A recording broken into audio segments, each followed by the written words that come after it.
no one around me was really feeling the song. My label, they were like, I don't know. She wasn't sure, so no one was sure. We never released the record.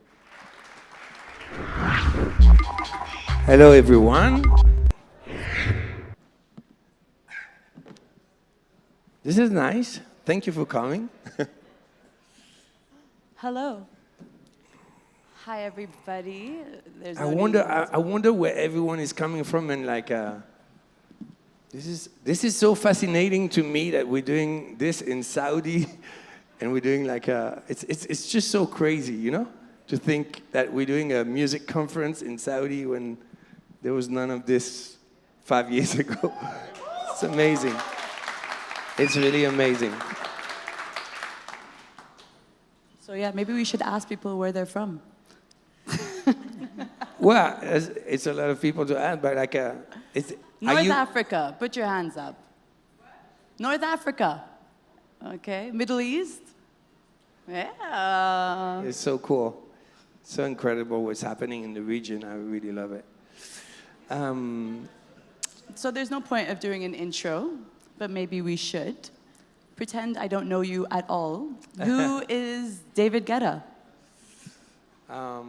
So I'm a DJ and a producer and an artist, and I started as a DJ in my bedroom when I was 14, and in the first club when I was 17, and in '88, I heard of house music in America, and I started in '88, which is very early, the first house music residency in Paris, where I was from. So at the time, the club owners, they would decide what the DJ has to play, and I was, you know, it was a different time. Like the DJ was not like a star. It's just the DJ was an employee, you know, and I went to the owner and I said, look, there's this new music in America, and Tuesdays are empty, so I will promote the night. All I'm asking, I'm not getting paid, all I'm asking is just let me play the music I want. I want to push this new music. It's called house music. And honestly, it was small, you know, it was like this, you know, maybe 100 people, you know, and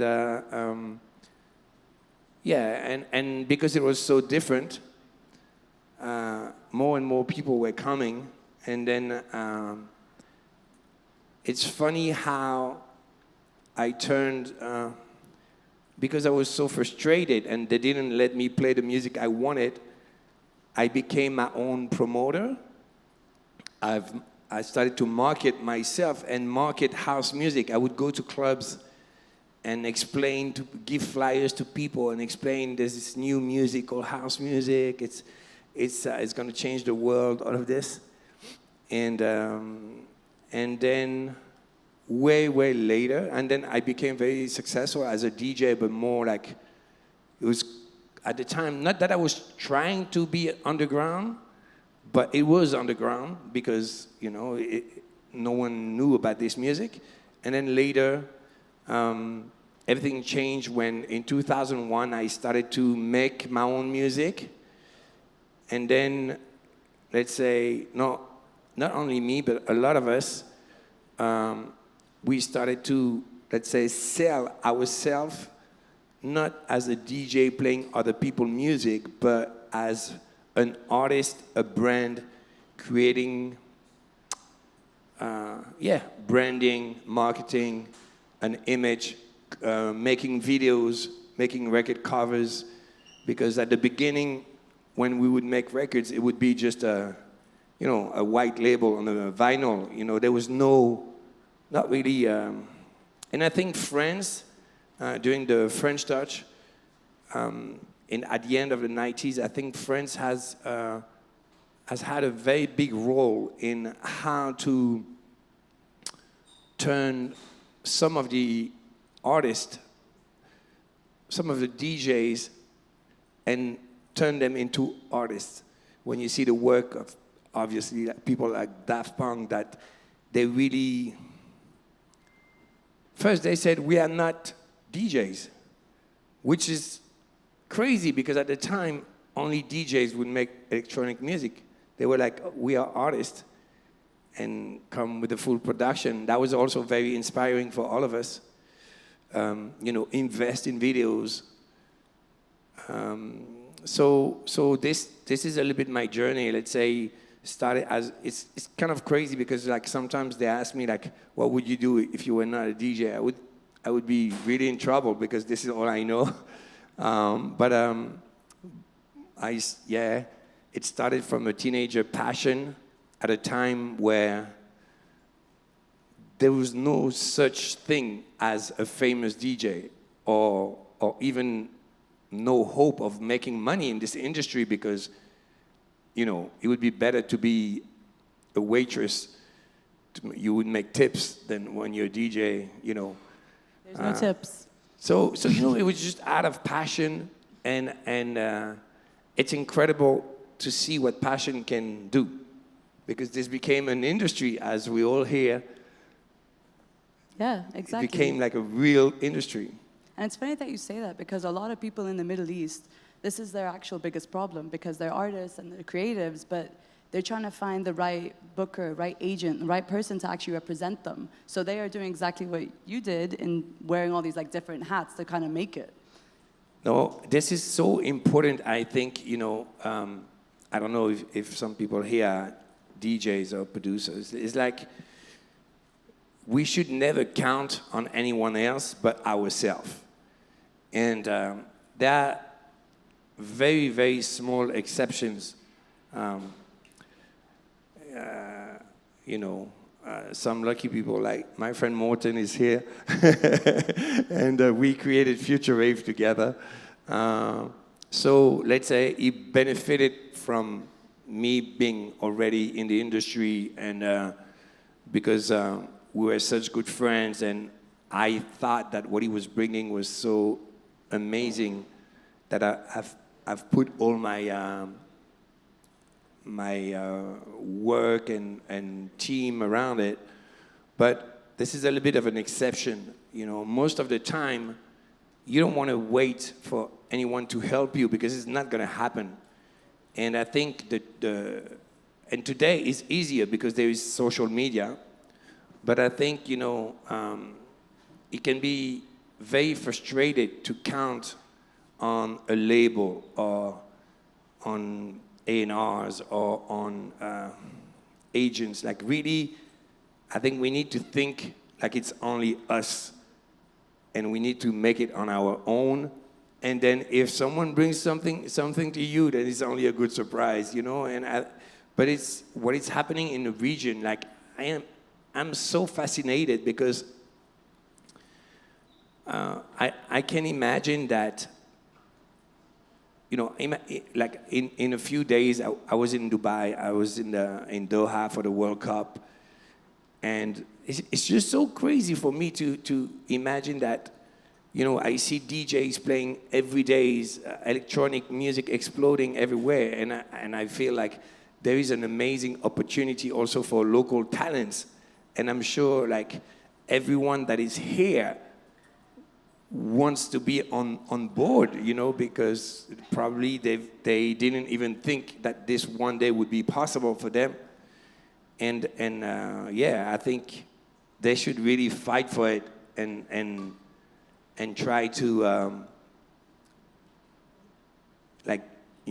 use this incredible movement of the region, because I don't think there's any other region of the world that is in such an amazing change, and obviously Saudi has a huge impact on the region, and not only on the region, even on the world. Honestly, I think what is happening in Saudi is completely changing the world, and I'm very proud to be a little part of it. I think you're more than just part of it. So the great thing about this is you've been actually with us from the start. So as soon as any platform was open, you were there. So how do you feel about being very much part of the whole movement? Well, I believe in happiness, and I believe in bringing people together. And two things are really doing this. It's sports, mostly football, and music. And what I see is, imagine how many years I've been almost brainwashed on like, the fear of extremism and terrorism and all of this, and what I see is like how amazing it is to see a whole generation just being happy and being that everyone is together with music.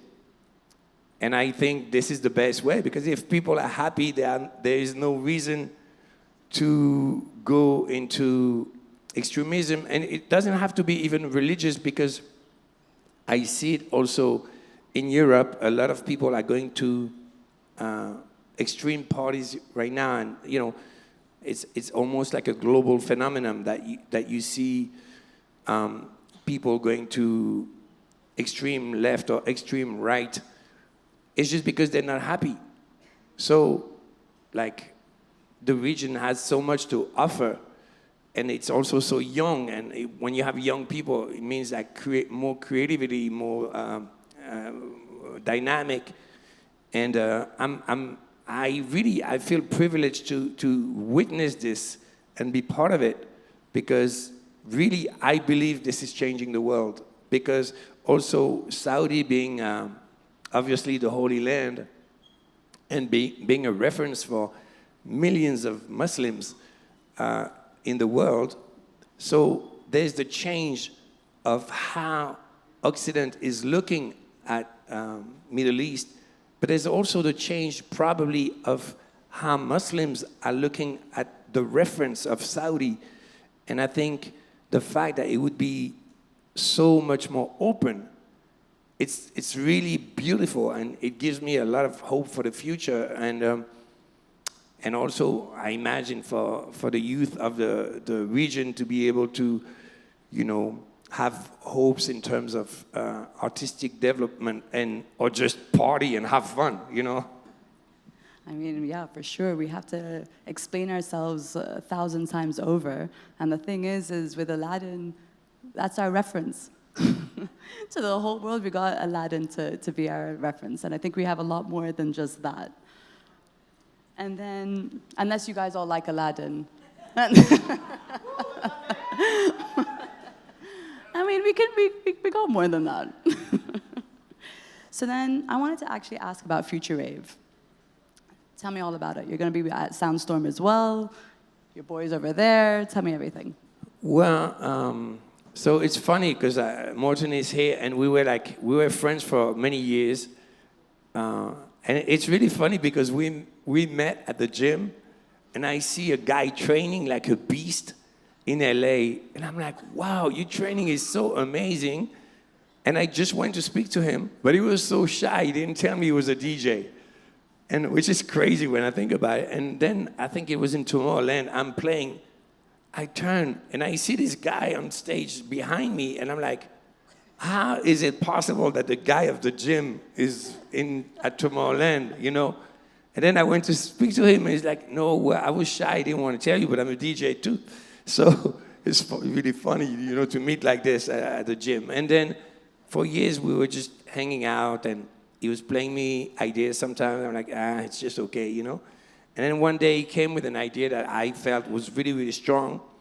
That strong that I was like, I think we can really create a movement out of this, because it's so fresh, And then I helped develop the record so that it's, let's say, more appealing to more people. Because this is what I'm good at, I always follow what's happening in the underground. But let's say I speak both languages. I can speak the language of underground, and I can, or at least understand it, and I can also speak the language of pop. So what I've been doing my entire life is like, okay, how do you take a super cool underground beat but turn it into a song that is going to appeal to more people? It's not easy to do, but this is what I've been doing my entire life. And this is probably what brought me here speaking to you today.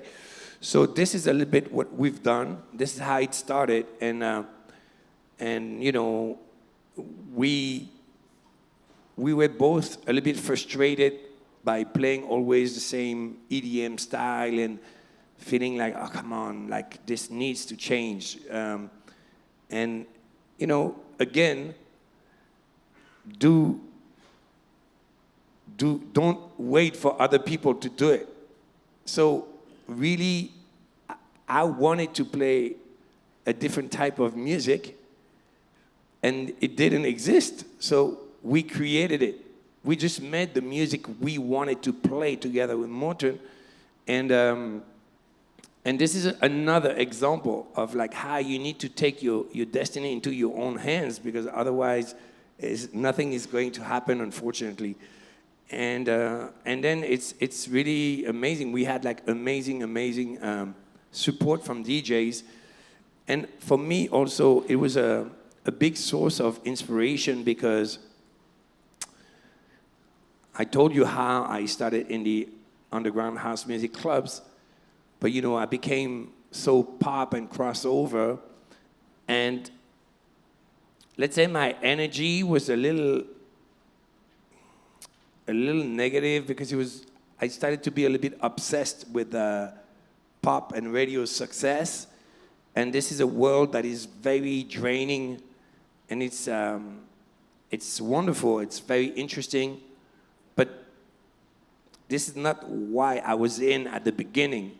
So starting the Future Rave project with Morten gave me almost like a new start, made me feel like the way I was feeling when I was, 18, and I was starting to play house music, and it was fresh and new and exciting. And I was not under any type of pressure, because with Future Rave, we are not trying to be on the radio. We are not trying to be commercially successful or sell millions of records. We're just trying to make music that we are proud of and that is culturally relevant. And I think this is very important to understand. Dance music, the same way that hip-hop takes a lot in the fact that it's like it's a movement, and it's a culture. And I think that the problem I had with EDM at the end, it was that really it started to be formatted even more than pop. So we came with a type of music that was not obeying any format, that was just completely free and crazy. And if we want to do a breakdown for 1.5 minutes with no kick drum, we do it because we just think it's beautiful. So that was the approach, and like mixing some of the techno, some of the trance influences, and some EDM too, in terms of energy, and creating music that, if you play any of our records, like it's like you can't miss. And I think it's amazing that so many different DJs are playing it, from more mainstream music to a lot of trance DJs like Armin van Buuren or Tiesto. Or Tiesto would be more EDM now, but people from a different area, or some people like even tell of us that relate to what we do. They're more like from a way more underground scene than me, and I think that it's amazing.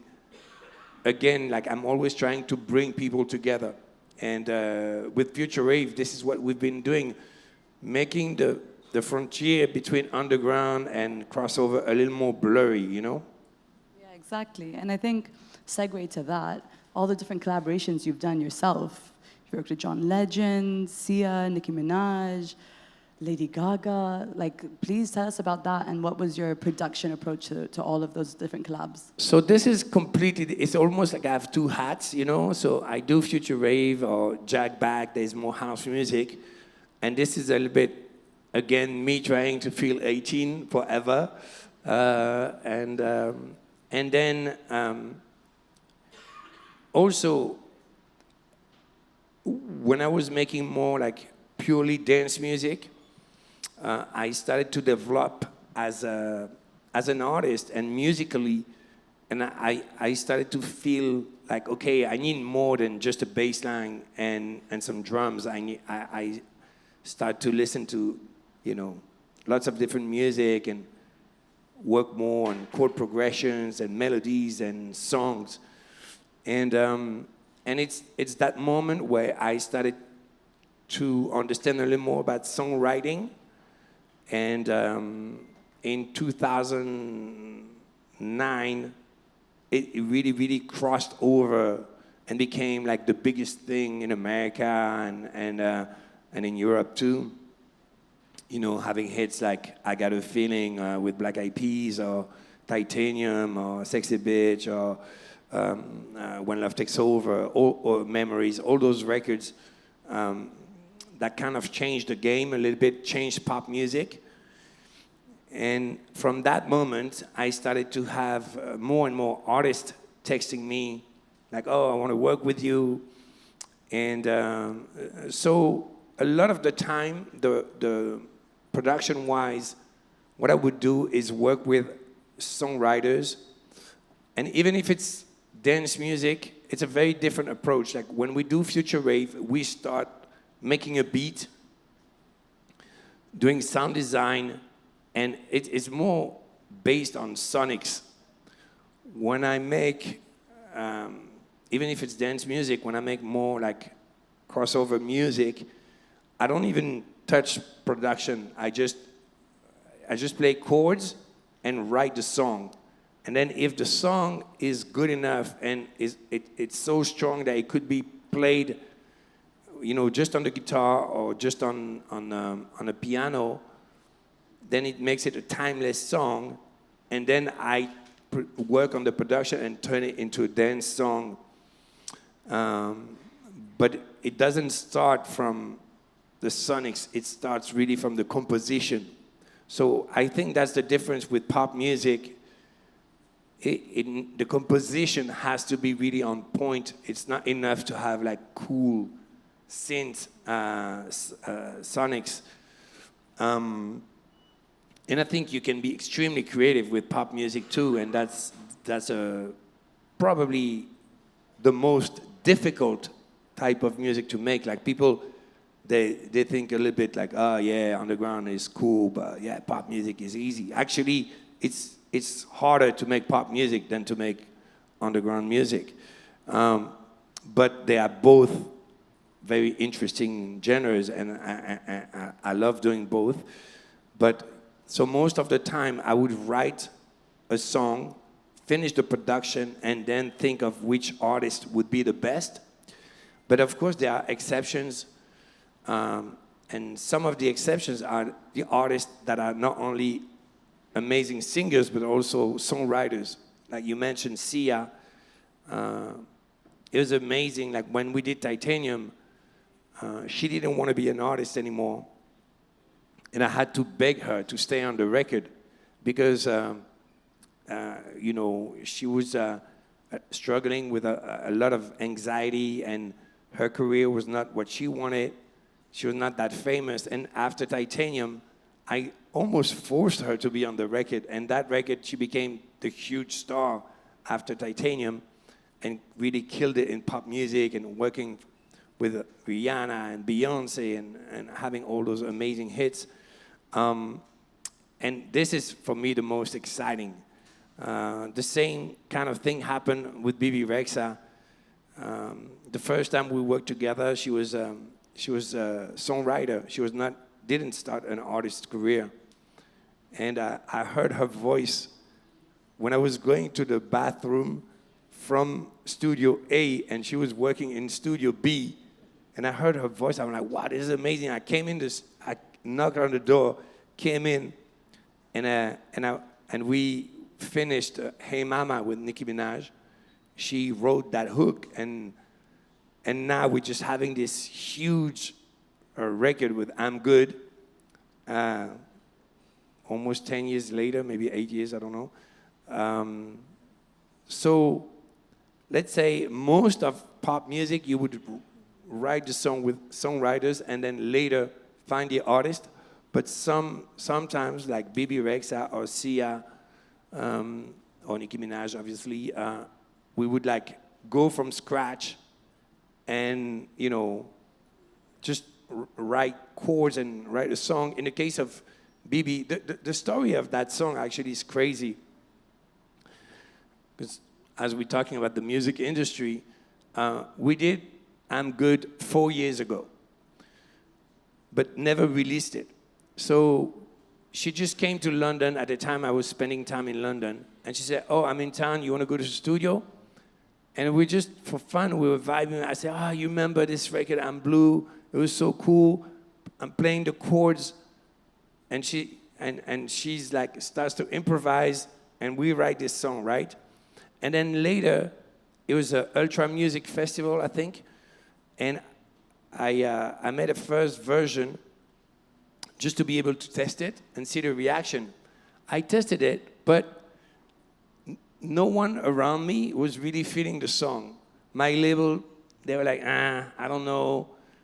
She wasn't sure. So no one was sure. We never released the record. But someone that I have to really thank, but I don't know who it is, sampled that part of my set and used it for TikTok. And it became a hit, even though the record was not released. This record was not supposed to ever exist. And now I think we are top 5 in America right now. It's crazy. So, and we were number 1 in so many countries in Europe.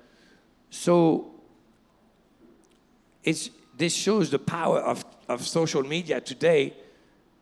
So basically, I didn't do any normal promotion. I didn't do any promotion at all, actually. I just had a hit record. So then I finished the record, like hurrying up and released the record. And I remember playing the record, I think it was at Creamfield in the UK. And I'm playing the record 2 days before release.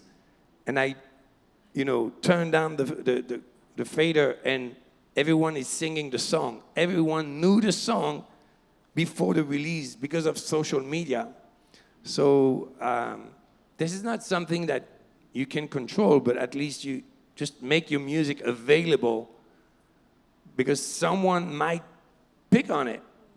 And like this person picked on my song, it was gonna stay forever in my hard drive. And we released it now, and I'm having one of the biggest hits of my life. Thank you. Yeah, seriously, I love TikTok, how anything from a little bite can make into a full dance. And there you go, your whole career. Yeah, no, but most of all, what it shows is music became way more democratic than it was before. Like really, before, if you didn't have the support of a label, you really didn't have a chance. But today, anyone can make music in his bedroom because you don't need a big studio to make good records. You can make music with your headphones and a laptop and do a pretty decent job. And then you make it available and maybe someone is gonna pick on it and create a trend like it happened to me. Like, it's completely fascinating for me to be, and it's actually very interesting because, I was explaining about my career, and I had moments where I was like super credible. I had moments where I was super commercially successful. It's very hard to have both at the same time. And in a moment, it's probably the happiest I've been about my career ever because at the same time, we have Future Rave with Morton that is giving me incredible credibility in the scene. And at the same time, I'm having like the biggest pop record in the world with I'm Good. And it's really rare to be able to have pop success and credibility in the DJ scene at the same time. It's very difficult to have that. So this is happening right now, so it makes me very happy. So you're doing a lot of things. You're a machine. You're traveling constantly. You're jumping from city to city. How do you stay grounded?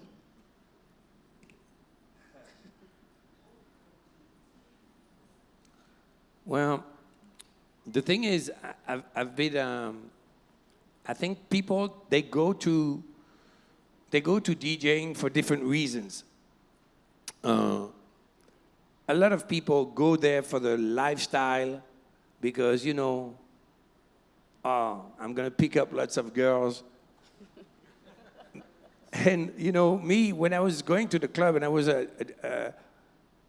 like a teenager, like all my friends, they would be at the bar drinking, talking to girls.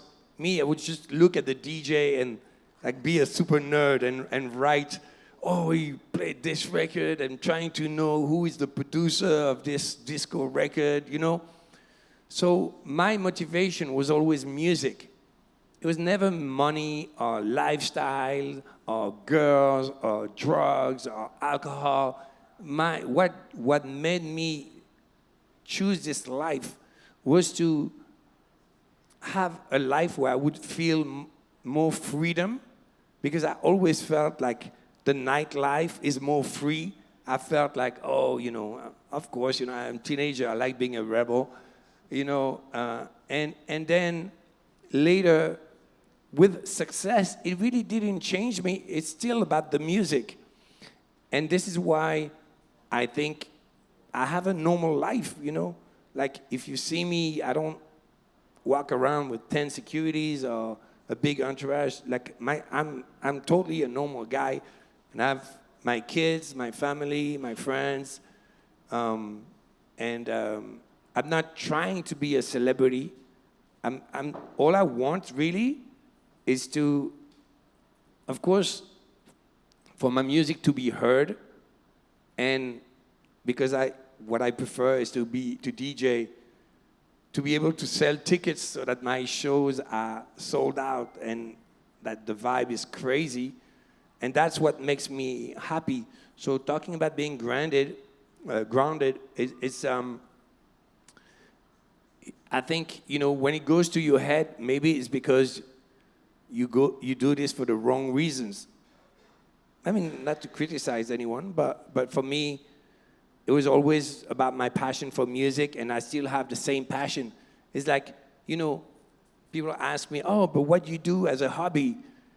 Well, I would work on pop music and make a techno track just for fun, and that's that would be what I do for my hobby. I'm that passionate. I really fall asleep almost every night with my laptop making beats or watching some super nerdy videos about sound design, like still today. So I feel like this is the biggest blessing you can get in life, because if you think about it, we're gonna spend so many years working.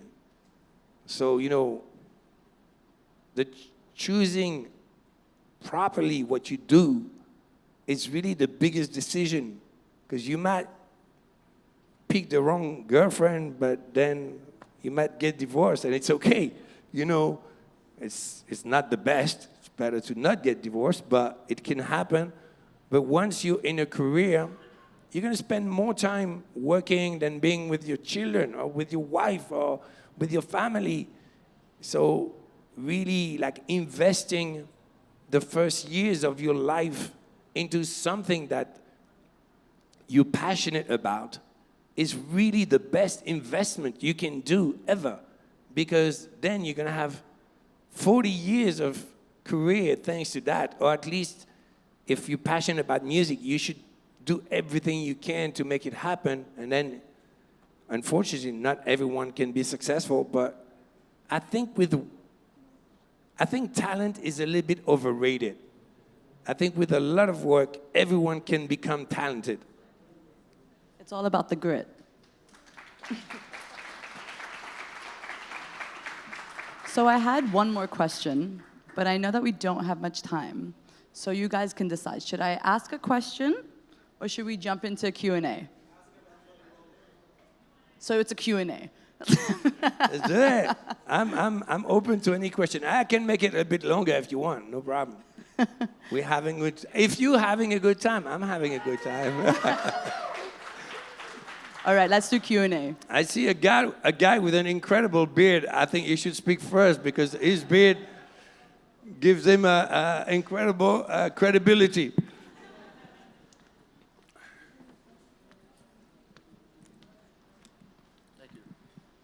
Hello. Hi, David. Hi. Hi, Yasmin. How are you? My question is, I want you to tell us about your best ever gig when you were a house DJ and your best ever gig doing the commercial thing. And then if you have time, your worst ever gig. Well, I think probably my best ever gigs was really, when I was playing house, was really that whole moment that I was talking about when, I was really, it almost felt like I was part of a new religion. And it was something I believed so much in that, I would play for 100 people, and then the week after for 120, and then 200, and then, like being able to witness a movement like this being created. Because imagine, I was a DJ before house music or techno existed. I was playing funk and disco and reggae. I would play every night 8-hour set, like 6 days a week. So it's a completely different way to approach music. So those memories, of course, they are absolutely amazing. And then I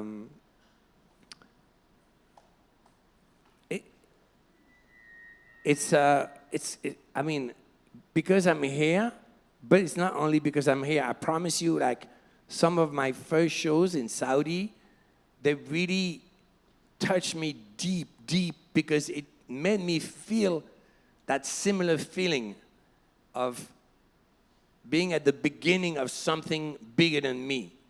And I think I'm sure like everyone here can feel it, that we're a little bit witnessing a moment in history for the region, and this is so amazing, of course, So, and then my worst show, it's very funny. It's my first show in the UK. So in 2001, I started to have really big records in France. Just a Little More Love and Love Don't Let Me Go. And then at the time, the UK was really running the show. Like, if you wanted to be a global DJ, you had to be successful in the UK, because there was DJ Mag, there was Mix Mag, there was Ministry of Sound. Like, they were the promoters of every festivals in the world. And I'm like, okay, I need to invest in the UK. So I refused a lot of money for a show in France to go play my first show in the UK. And it was really funny. I arrived there, and at the time I didn't have a tour manager. I had to pay for my own trip, and I'm refusing a lot of money, pay for my trip, and go play for free in the UK. And I arrive at the club, and I call my manager. I'm like, listen, we have a problem. The club is empty. And she tells me, like, but listen, it's okay. Just play for the few people that are there. No. Caroline, you don't understand. The club is properly empty. There's no one, not one person. And should I still play? Like, I don't know what to do. So I didn't even sell one ticket. And this was my first show in the UK, the most important strategic territory at the time. So yeah, this was probably the worst I've felt ever in my life.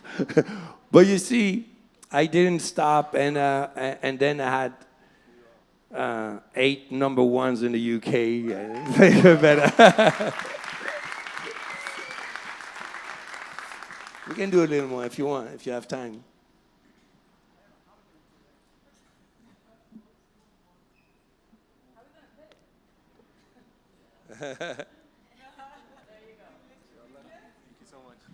Hi, David. My name is Dia Azzouni. I'm the head of production at the Music Commission. First of all, thank you for coming. We're glad to have you here. No, I'm glad to be here too. Yes, I just want to ask you, we have a lot of young DJs here who are producing their songs. I see a guy that is wearing an album cover of mine when I had long hair. Actually, he's studying. My God, I was looking so bad with this haircut. Yes. I don't know why. No one told me. I don't know why they didn't tell me. But that record is, yeah. Yeah. There you go. So we have a lot of young talents who are starting DJing, producing songs, and we're trying to support them through our music hubs and programs and competitions. Amazing. I just want to ask, I'm just asking you, what can you say to them, please? Well, I think everything that I was talking about today was a little bit about this, because the scene is so young and fresh in the region, it gives us incredible opportunity to all the youth and all the people that want to make it in this industry. So I want to say what I said, don't expect anyone to help you because it's not going to happen. Just do it by yourself. Learn not only how to make music, but also how to market yourself, because it's a very big part of the job. And to DJs, I want to say, don't be too obsessed when you produce. Don't be too obsessed about the technicality of what we do. Because I speak to a lot of kids, and all they speak about is, the 10 different brands of compressors that they're using and 10 different brands of reverb that they're using, but actually, it doesn't really matter. That's what I want to say, because what you want is really to be creative and maybe not waste too much time on learning too many different brands and too many, and maybe spend more time learning music theory, even though I know it's boring to a lot of kids. It was boring to me, but it really changed my life when I started to understand at least how to, create proper chord progressions and understand, scales and melodies, because I will never forget. It's funny because I think Afrojack was speaking right before me, and we are great friends.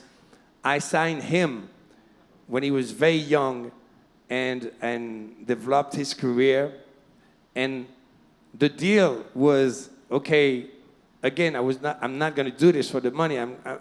I want you to teach me how you do those bleeps, and I will teach you how to make a hit record. And because I think this is what's amazing, that always new kids that have new techniques. But, he helped me a lot in my career because teach me how, to make better sonics. But I think I also helped him a lot, teaching him if you don't have a song, you have nothing, and to have a song. I remember one day, it's like he made a beat. It's a shame that he's not here. He made a beat and played. He's like, this beat is so crazy. We need to put a song on it. And no one is able to write a song. And I told him, well, it's normal because it's just one chord. And if you don't have a chord progression, no one is going to be able to write something decent on it because it's just impossible. It's not because there is energy in your beat that You know, so what I want to insist on is that we are making music. We are not making plugins. So it's great that you know 10 different brands of reverb, but probably you can do the same with almost using.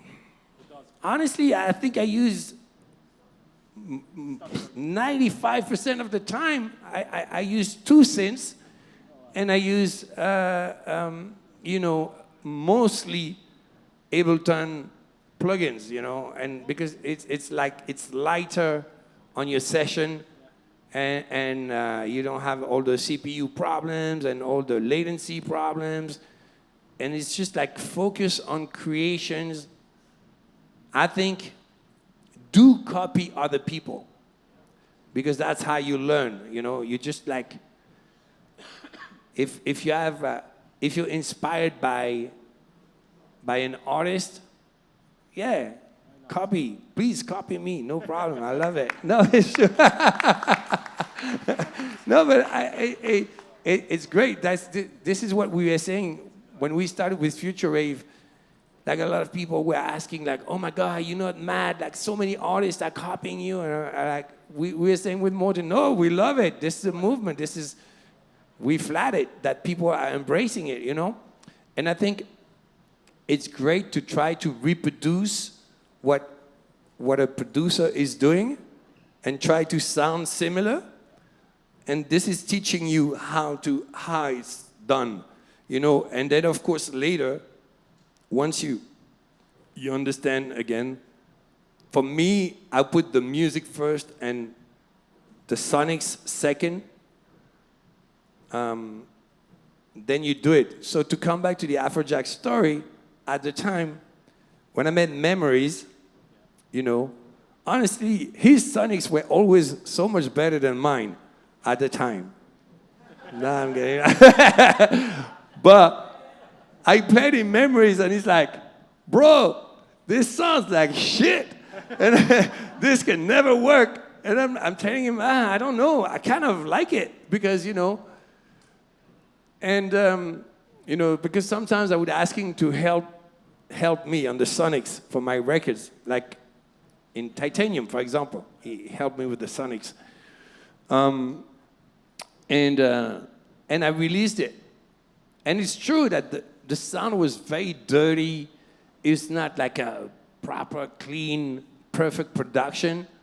But the idea was so strong that actually the fact that it was so dirty even gave personality to the record.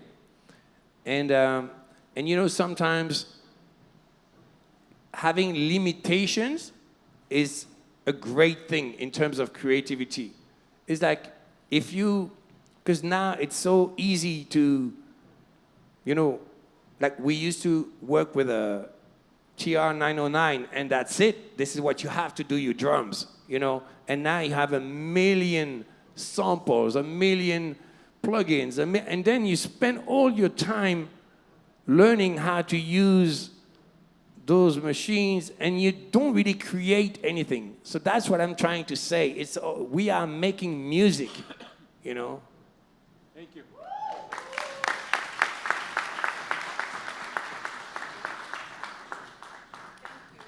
Well, thank you. Thank you for having me. Thank you, everyone. And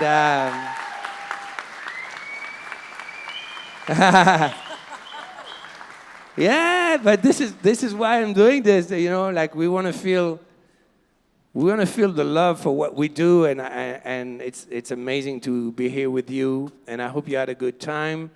And I had a great time talking to you. And I cannot wait to see everything that's gonna happen in the region. And I hope it's gonna be amazing for all of you. Thank you.